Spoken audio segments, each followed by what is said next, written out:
ಒಂದು ಆರೋಪ ಮಾಡಿದ್ದಾರೆ ಸರ್. ಅಂದರೆ ಡಿ ಕೆ ಶಿವಕುಮಾರ್ ಮತ್ತು ಸತೀಶ್ ಜಾರಕಿಹೊಳಿ ಅವರ ಕುಟುಂಬಸ್ಥರು ನಮಗೆ ಕಮಿಷನ್ ಕೇಳ್ತಿದ್ದಾರೆ, ಎಲ್ಲೂ ಕೂಡ ಹಣ ಬಿಡುಗಡೆ ಆಗ್ತಾ ಇಲ್ಲ. ಇದಕ್ಕೆ ಸಂಬಂಧಪಟ್ಟಂತೆ ಸಿದ್ದರಾಮಯ್ಯನವರಿಗೆ ಪತ್ರ ಕೂಡ ಬರ್ದಿದ್ದಾರೆ ಸರ್.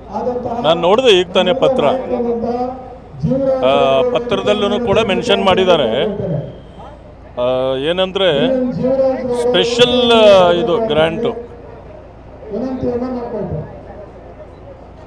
ನೋಡಿ ಈಗ ತಾನೇ ನೋಡಿದೆ ನಾನು. ಇದರಲ್ಲಿ ಏನು ಮಾಡಿದರೆ ಸ್ಪೆಷಲ್ LOC ಅಂತ ಮಾಡ್ಕೊಂಡಿದ್ದಾರೆ. ಈಗ ಅವರು ವಸೂಲಿ ಮಾಡ್ತಾ ಇರ್ತಕ್ಕಂಥದ್ದು ಹೊಸದೇನೂ ಅಲ್ಲ, ಇದ್ರ ಬಗ್ಗೆನೇ ನಮ್ಮ ಹೋರಾಟ ನಡೆದಿರ್ತಕ್ಕಂಥದ್ದು.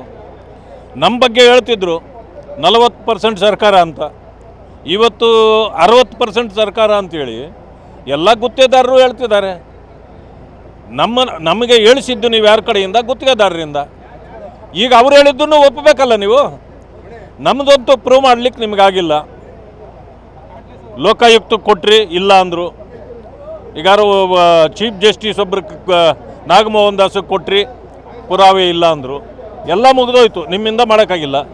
ಈಗ ನಿಮ್ಮ ಗುತ್ತಿಗೆದಾರರೇ ಹೇಳಿದ್ದನ್ನು ನೀವು ಒಪ್ಪಬೇಕಲ್ಲ. ಲೂಟಿ ಮಾಡ್ತಾ ಇರ್ತಕ್ಕಂಥದ್ರಲ್ಲಿ ಏನೂ ಅನುಮಾನ ಇಲ್ಲ, 100ಕ್ಕೆ 100 ಸತ್ಯ.